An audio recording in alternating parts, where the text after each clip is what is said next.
Have you all heard of this band Cannibal Corpse? Joke. There's a million reasons to love them, not least because they're kind of a template for graceful aging in a death metal band. Somehow they're still putting out music that feels cool and new more than 30 years into their career. Case in point, this weird riff from Necrogenic Resurrection.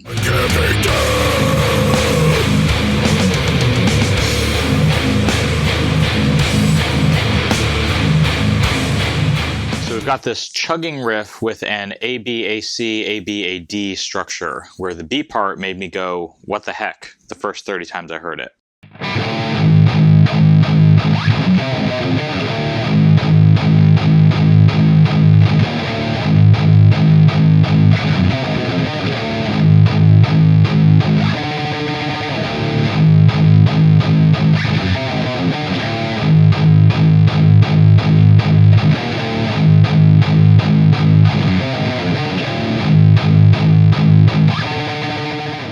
My first thought was that this was an irrational meter thing, that we were getting a turnaround measure lasting for 8 eighth note triplets.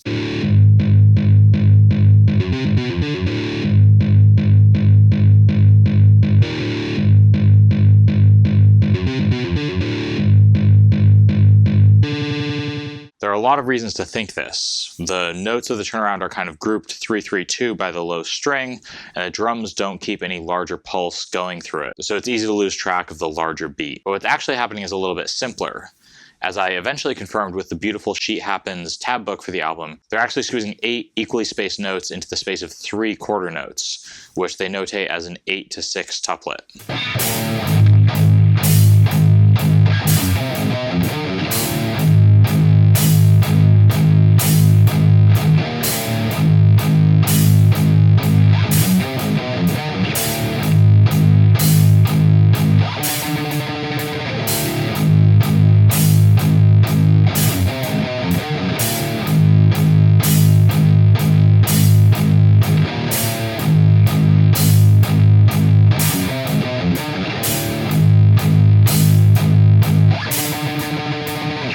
To be fair, in absolute terms, this is almost indistinguishable from what I thought was happening, because 8 eighth note triplets at 162 BPM lasts for 0.98 seconds, and 3 quarters at 162 lasts for 1.11 seconds.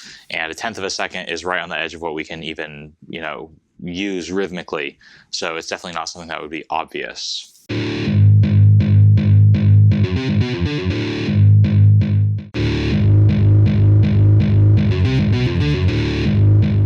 Anyway, I went in and measured the exact time for these turnarounds, and it turns out that the more accurate interpretation is in fact this 8-6 tuplet, and in any case it's probably what the band wrote it as and feels it as if it's in this official tab book, which I'm pretty sure the Sheet Happens people consulted Cannibal Corpse for. I think this tuplet is super cool for a couple reasons. First is that it takes this motive from the beginning of the song and it shows up in a couple other riffs.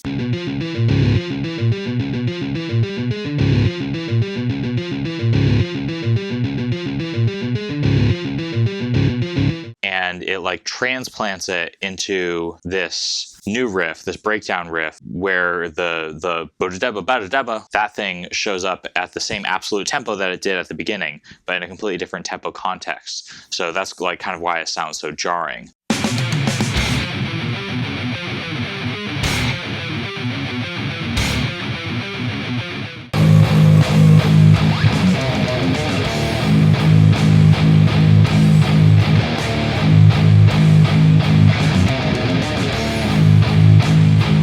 Not like they just randomly took something from another tempo and added it in. They did their homework, they did their tempo modulation calculations so that it is this tuplet that fits in the same space as 3 beats. So that is pretty cool, I think. The other reason that it's pretty cool is a little nerdier, which is that it's unusual to go from 3 land back to 4 land. Richard Cohn has a cool way of visualizing these different lands, these different kind of worlds of rhythmic subdivision, called a ski hill graph, where at each intersection you can choose to divide something into 3 or into 2. It's pretty common in music to throw in some triplets in the context of a duply divided beat, especially in drum fills and turnarounds. Form a strong alliance and the world's most awesome brand. Define your fame and It's a lot less common to hear the opposite, that is to hear a duple division in a triple context, like happens here, or really we're fitting 8 notes in the space of 3, instead of fitting 3 notes in the space of 4 or 3 in the space of 2, which is much more common. And this is even less common because it's happening so fast in this riff, which I think is also part of why my ear went down the triplet rabbit hole and tried to make that work instead of hearing 4 in the space of 3.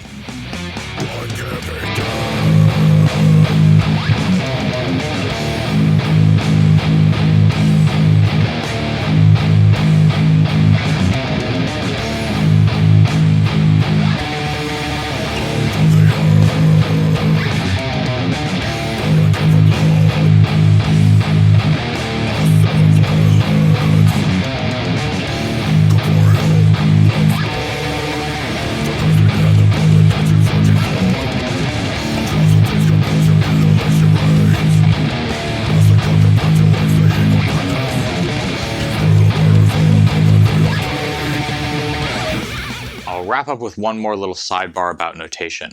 In my most recent pupil slicer video, I talked about 2s and 3s in the additive sense. This riff gets into how 2s and 3s interact in the divisive sense, how they can be used to divide the same span in different ways. Western standard notation has a kind of convoluted system for dealing with this because there are normally at least 2 equivalent ways of notating passages that mix simple and compound beat divisions in this way, using dotted note values or using triplet brackets. I'll summarize with a big diagram that you can pause and look at if you care about this sort of thing, but it follows from this that you could notate this Cannibal Corpse riff as a string of dotted 16ths instead of the 8-6 tuplet, because adding a dot to a note value moves it in the duple direction, if that makes sense. The dotted version is normally easier to read.